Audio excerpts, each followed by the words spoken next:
મોહનદાસ કરમચંદ ગાંધી જ્યારે આફ્રિકાથી પરત ભારતમાં આવ્યા અને ત્યારબાદ તેમના કરેલા કાર્યો બદલ તેમને મહાત્માનું બિરુદ આપવામાં આવ્યું હતું. એટલે મોહનથી મહાત્મા સુધીની સફરના ચિત્રકાર રમેશ હાલારીએ અમદાવાદમાં રવિશંકર રાવળ કલાભવન ખાતે તેમના ચિત્ર પ્રદર્શનમાં સંપૂર્ણ ઘટના પ્રદર્શિત કરી હતી.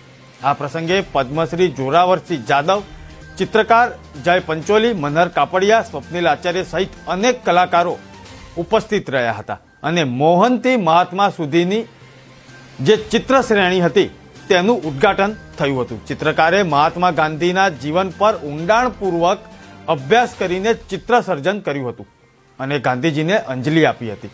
ચિત્રો દ્વારા ગાંધીજીને અંજલિ આપવાનો પ્રયત્ન ચિત્રકાર રમેશ હાલારીએ કર્યો હતો. ચિત્રકારે મહાત્મા ગાંધીના જીવન પર ઊંડાણપૂર્વક અભ્યાસ કરીને ચિત્ર સર્જન કર્યું છે અને ગાંધીજીને અંજલિ આપી હતી. ખેડા સત્યાગ્રહ, ચરખો, દાંડી યાત્રા, સ્વદેશી ચળવળ, ગાંધીજીની તેજ ચાલ વગેરેને પોતાના ચિત્રોમાં ઉતાર્યા છે. ગાંધીજીની ચાલ જ તેમની ઓળખ હતી અને તેઓએ દરેક સત્યાગ્રહ પગે ચાલીને કરેલા છે.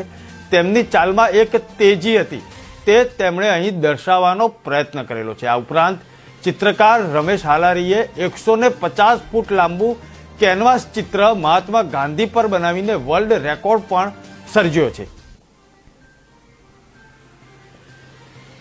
હું મનહર કાપડિયા, ચિત્રકાર, શેઠ CN college of fine આર્ટ્સમાં Acharya તરીકેની સેવા આપું છું. ગાંધીજી વિષય પર છેલ્લા 13-14 વર્ષથી ચિત્રો પણ સર્જન કરું છું. અહીં પ્રદર્શિત રમેશ હાલારીના ગાંધીજીના ચિત્રો, જે મોહનથી મહાત્મા ટાઇટલ હેઠળ સુંદર રેખાંકન, કમ્પોઝિશન, કલરફુલ અને નાની ફોર્મેટમાં બહુ અદ્ભુત રીતે સ્લોગન સાથે કર્યા છે. આ ચિત્રો સાથે એને પોસ્ટર પણ કહી શકાય, જે મેસેજ આપે. પોસ્ટર કલા એવી છે કે જેનાથી મેસેજ જ વધારે કન્વે થાય અને હાલારી પોતે સ્વભાવગત બહુ સરળ, સમજુ અને ખૂબ ડીપ અને લાગણીશીલ વ્યક્તિત્વ ધરાવે છે અને એટલે જ કદાચ આ પ્રકારનું કામ એ કેટલા વખતોથી કરે છે. એનો રેકોર્ડ પણ છે કે 150 મીટરનું એક ચિત્ર એને બહુ સરસ રીતે પૂરું કર્યું. હાલારી પોતે એપ્લાઇડ હોવા છતાં આવા ચિત્ર સર્જન કરે અને હજુ પણ ભવિષ્યમાં ખૂબ કરતા રહે. આપણા દેશમાં અને વિદેશમાં એમના ચિત્રોનું પ્રદર્શન થાય એવી શુભેચ્છા સાથે. મારું નામ સ્વપ્નિલ આચાર્ય છે. હું હાઈવે વર્લ્ડ રેકોર્ડનો ઇન્ડિયાનો ગુજરાત ચીફ કોર્ડિનેટર છું. તમે આજે રમેશભાઈ હાલારી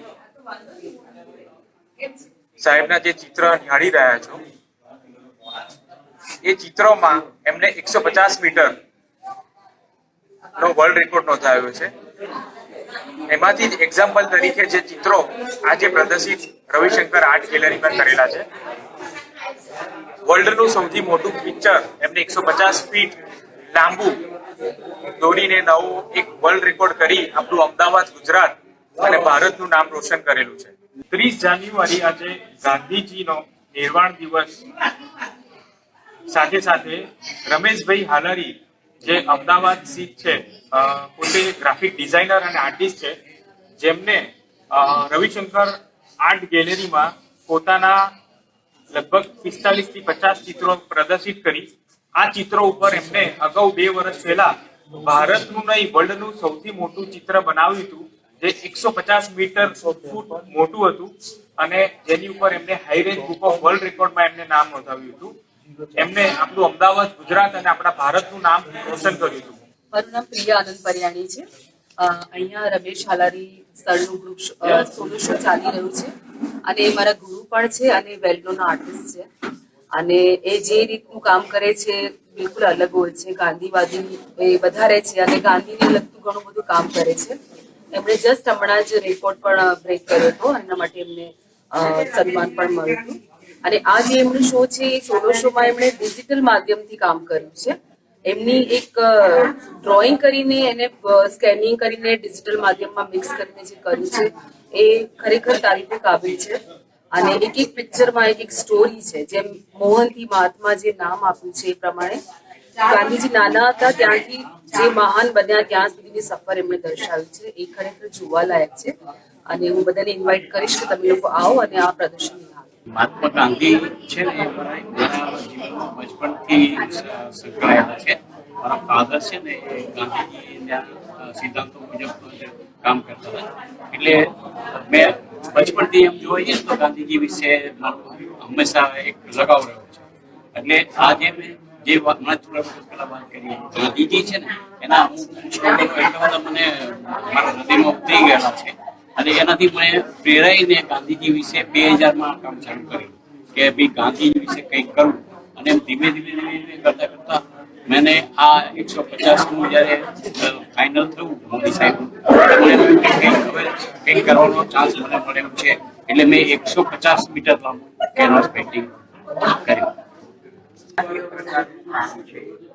અત્યારના કોમ્પ્યુટર યુગમાં શક્ય નથી, કારણ કે કોમ્પ્યુટર એને પોતાનું મગજ નથી. આર્ટિસ્ટે એને સમજાવવું પડે કે હવે તારે શું કરવાનું છે. અને આર્ટિસ્ટ જ્યારે ચિત્ર કરે તો એની પોતાની હૃદયની જે અભિવ્યક્તિ છે એ એની કલમ દ્વારા, પેન્સિલ દ્વારા, જુદા જુદા મીડિયમથી રજૂ થાય. પણ એમાં એની જે અંદરની જે તાકાત છે એ જાણે અજાણે બહાર આવતી હોય છે. જેમ ગાંધીજી, એના પર અત્યાર સુધી અસંખ્ય લોકોએ કામ કર્યું, પણ છતાં હજુ ગાંધીજી એ સજીવન રહ્યા છે. અને આપણે ત્યાં ગુજરાતના ઇતિહાસમાં એ છે કે ભાઈ મનહર કાપડિયા એ ગાંધીજીને છેલ્લા 13 વર્ષથી એક્સપ્લોર કરે છે. અને એ ગાંધીજીમાં ઓગળી ગયા છે. કારણ કે જ્યાં સુધી તમે કોઈ પણ વસ્તુને ઓગળી ના જાઓ ત્યાં સુધી એમાં પ્રાણ પકડતો નથી, છાપ આવે. અને એને માટે આર્ટિસ્ટ ક્રિએટર એ લેખક હોય, કવિ હોય, નાટ્યકાર હોય, એને ગાંધીમય થવું પડે. સવાર સાંજ બપોર એ સિવાય બીજું કશું થાય. એ મનહર પછી બીજાભાઈ રમેશ હાલારી. અને અત્યારની પરિસ્થિતિમાં આ લોકોને આમ ગણીએ તો જે સમય મળ્યો એનો સદુપયોગ કર્યો. અને આજે રમેશભાઈએ જે આ 30મી જાન્યુઆરી પસંદ કરી એ ગાંધીજીને શ્રેષ્ઠ શ્રદ્ધાંજલિ છે. એમના ચિત્રો વિશે વાત કરીએ તો ગાંધીજીને સેન્ટરમાં રાખીને એમને આ પ્રદર્શનનું આયોજન કર્યું. એ ચિત્રોમાં જુદા જુદા લોકોના, દુનિયાના વિચારકોના શબ્દો એમને આમાં મૂક્યા છે પોતાના પેઇન્ટિંગમાં. હવે ખરી વસ્તુ એ છે કે પેઇન્ટિંગ અને પોસ્ટર, આર્ટની રીતે વાત કરીએ તો પેઇન્ટિંગ અને પોસ્ટર એ બે વચ્ચે બહુ બારીક રેખા છે.